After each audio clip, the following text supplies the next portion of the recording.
How's it going, everyone? Derek and Alyssa here with the Magical Fix. Hi! And today we're going to go over some of our own personal tips and tricks for packing for a Disneyland vacation.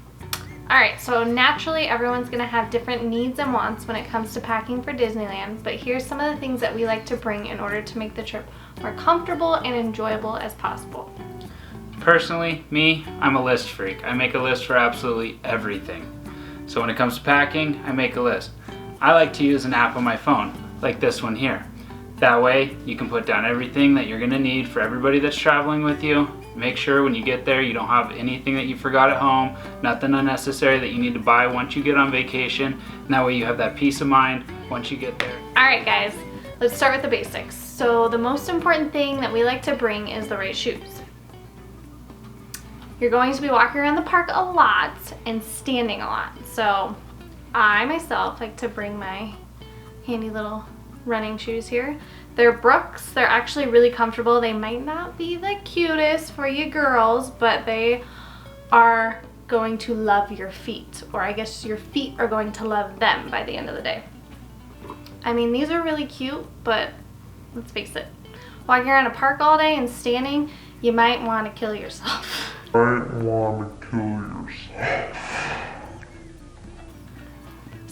I would stick with a good pair of running shoes is a must. I would always recommend bringing 2 pairs of shoes because you never know if you're going to go on a ride like Grizzly River Rapids or Splash Mountain and your shoes are going to get wet and they might not be fully dry the next day and they could be rubbing your feet raw. That's never fun. So I would always suggest bringing at least 2 pairs of tennis shoes, even though they can be a little bulky.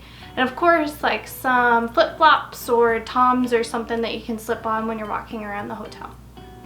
Alright, now that we've gone over proper footwear for the park, second most important would be comfortable clothes. My suggestion would be whatever is most comfortable for you. To be standing around the park all day in lines, walking around, whatever's going to keep you comfortable and happy throughout the day. For me, that's just a nice comfortable pair of shorts and a nice loose breathable shirt.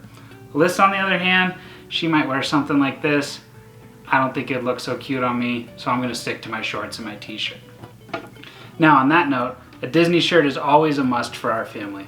If you want to find a cheaper option instead of buying souvenir shirts in the park, which can get pretty expensive pretty quickly, we find that places like Target and Walmart often have Disney shirts, and Amazon is also a great choice for a place with a wide selection. For more info on where we like to buy our Disney merch, hit that notification bell for a video on that coming soon. In addition to this, we like to bring in a hat, keep the sun off our face during the day, then also a nice light jacket, light sweatshirt, something easy to throw in your backpack during the day, because even on the hottest days in the park, it can get a little bit chilly at night. Alright, so the next thing that you want to make sure you have is a backpack or a comfortable bag to bring into the park. You want something that's big enough to carry your stuff, but not so big that it's going to make it difficult to get on and off rides with. Some things that we always like to make sure that we have with us in our park bag would be portable battery pack, water bottle, camera, phone, chapstick, sunscreen, mister fans, pennies, and quarters for pressed penny machines. You gotta remember the quarters. So we're gonna go over a few things that I have in my little bag that I like to carry. Obviously this is the little side of bags here, but it's cute, so I like it. My bag is not gonna carry a whole lot, so I have to be wise with what I choose. Of course, my wallet is a must. Phone. Chapstick for me is a huge thing. Whenever I get somewhere and I don't have chapstick, all I want is chapstick. A feminine bag. You never know, you ladies, you might need something in there. I wear contacts, so contact solution and an extra pair of contacts is a must for me. And then hand sanitizer, especially if you have little ones. This one is from Honest and I love it because it's a spray hand sanitizer, so you don't have to squirt it on your hands and then have a mess everywhere. It's a lot easier. So, as you can see, there's not a whole lot of room in here, but it actually fits everything quite perfect. That I have enough room for just my essentials and my cute little bag. So of course, there's gonna be a few more things that I named off earlier that aren't gonna fit in that. And that's where Derek's bag comes into play. So it's just a normal backpack. I mean, it's not that normal. It's got Mickey all over it. It's pretty awesome.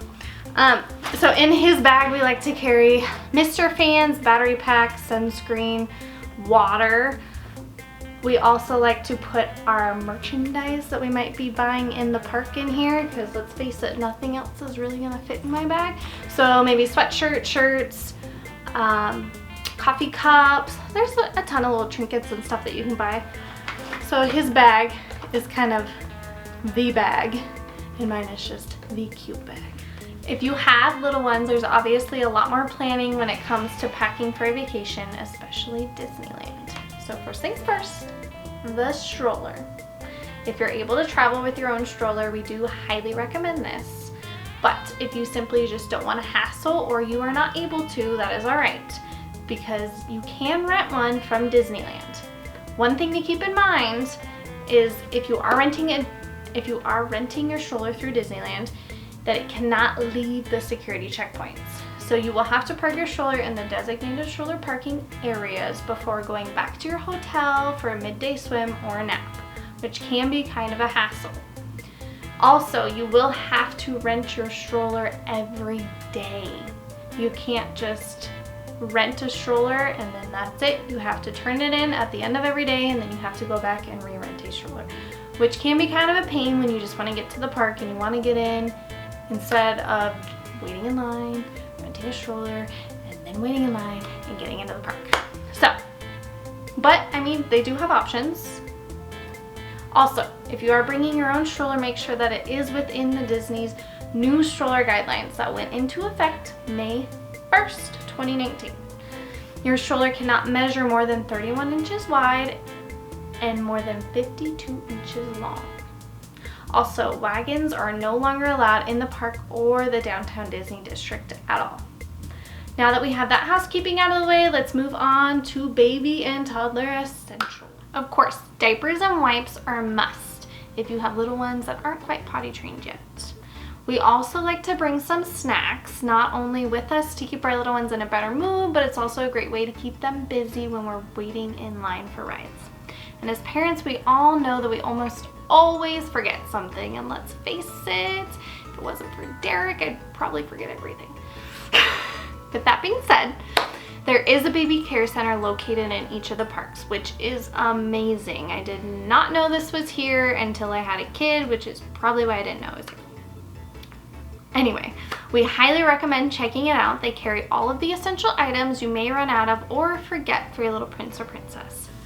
They have formula, bottles, wipes, diapers, and much more. It is also a nice, clean, and quiet location to go change a dirty diaper, or if you're in the midst of potty training, they have tiny little toilets there, which are pretty cute, and a private area to breastfeed, which is really nice, especially when you're in the park. It can be a little crazy, a little hectic. Your little one can take a little nap, and it's just a nice place. You really should go check it out. Now that we've covered our must-haves for being in the park, let's not forget about our time in the hotel. So whether you're staying in one of the 3 Disneyland Resort hotels or one of the Good Neighbor hotels, almost all of them have a pool. There's no better way to recharge your batteries during the day, kind of refresh yourself, get ready for your nighttime experience in the park, then going back to the hotel, taking a nice cool dip in the pool. So of course, bathing suit and flip-flops are a must-have. Also, we like to bring some snacks with us to have in the room. Now if you're flying and you can't bring things like this with you, there's a CVS and some other convenience stores within walking distance of the resort. Alright, I hope you guys enjoyed the video. Go ahead and comment below on what your must-haves for a Disneyland vacation are. Don't forget to hit that subscribe button. If we give you any tips or ideas, anything that's going to be useful for you for your Disneyland vacation, don't forget to go ahead and give us that thumbs up. And of course, to make sure that you stay caught up on our family's Disneyland tricks, tips, and secrets, and to follow our family's Disneyland adventures, click the bell notification below.